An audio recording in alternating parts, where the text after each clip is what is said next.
Аллахтың қарына қалып адашқандардың белгілеу қадамдары соддухум ан сабилиллах ман амана би. Аллахқа иман келтірген адамдарды Аллахтың жолынан тосқандығы.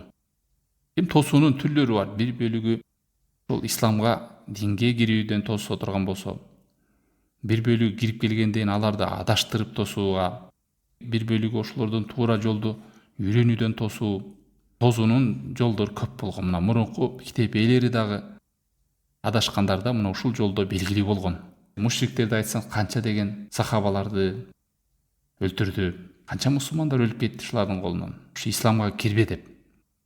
Ал эми бүгүнкү күндө андай күчкө салбаса да, бирок маалыматтык майданда түрлүү жалган сөздөр менен алаксытып, развлекательный нерселер, сот тармактагы ар кандай ызы-чуулар, жалтырак кылып азыр түрлүү нерселер чыгып атат да, фильмдер, музыкалар, клиптер, жалган нерселер, адамдарды акыйкаттан тосуучу ушактар, көп нерселер, ойдон токулган жомоктор, окуялар, канча деген адамдар ошого ишенип адашып кетип атат. Дагы бир бөлүмдөр чыгып атат, жалган менен чындыкты дос кылалы, ушул диндерди бириктирели, ар кандай кооз аттар менен толеранттуулук, ынтымак, биримдик, жакшылык, бири-бирибиздин кемчилигибизди көрсөк унчукпайлы, бириккен жерибизде биригейли, карама каршы болгон жерде унчукпай эле коелу, азыр заман башка, мындай тигиндей деп ар кандай бир пикирлерди айтып келип, эптеп исламдын нурун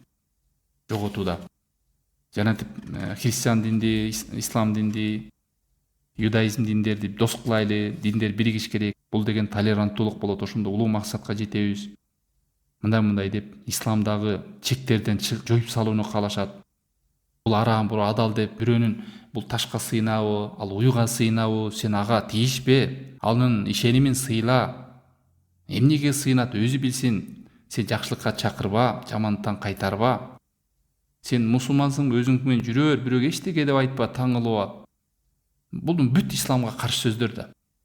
Аллах сактасын. Кантип билген жакшылыгыңды Алла Таала мына бактылыкту ушуга байлаган. Убакытка ант болсун, чындыгында адам баары бактысыз да тек гана иман келтирип, жакшы амал кылып, жакшылыкка чакырып, жана ошол жолдо сабыр кылгандар деп. Анан жакшылыкты билип алып, жашырып, эч кимге айтпай жүрүү бул мусулмандын иманына, мусулман адеп-алкына лайык келбеген нерсе. Ал эми бүгүн дүйнөдө капырлар ар кандай уюмдар, ар кандай Аллах жолунан тосуп, алар не кылгысы келет? Мусулмандардын көбөйүшүн каалабайт. Мусулмандар көбөйүп турган болсо жер бетинде, алардын жанагындай көп бизнестер токтойт. Мисалы, жөнөкөй эле элементарный канча деген мусулмандар эгер кредит арам экенин билсе, не бир рибада отурган банктарга ударда. Мусулмандар зына экенин биле турган болсо, алардын жанагы сойку бизнеси токтойт, оружие бизнеси токтойт, канча деген наркотик бизнестери токтойт. Булар дүйнөгө да умтулуп, ошентип исламдын өнүгүп кетишин каалашпайт да. Көп эми бул бир эле четир. Ошентип киргиле, достошойлу, динде эркин болсун, эчтеке дебей эле, намаз окусаң да өзүң жалгыз жүрөр, эч кимге эчтеке дебе деп, акыйдаңды жашыр, ишенимиңди жашыр деп Аллах сактасын. Алла Таала айтат: "Вадду лау такфурун." Алар силерди каалашат, капыр болуп кетишиңерди дейт. ولا يزالون يقاتلونكم حتى يردوكم عن دينكم إن استطاعوا. Бакара сүрө 117 аят. Алар силер менен күрөшө берет, качанга чейин?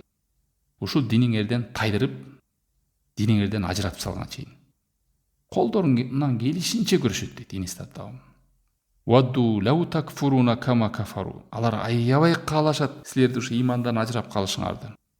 Кадимки өздөрү имандан ажырап калгандай болуп, тең болуп жүрүштү каалашат. Жанагы зынага үйрөнүп калган аял дагы каалайт экен да, баары эле ошондой болсо экен, мен чоочун болуп, элден бая бөтөндө болуп, кыжалат болуп жүрө бербей, элдин баары ушундай болуп кетсе экен деп. Ар бир бузуку өзүнүн бузукусунда кенен жүргүсү келет. Жанагы голубойлордун келип мыйзамдаштыралы, легалдаштыралы деген да ошол. Биздин укугубуз, биздики мындай деп.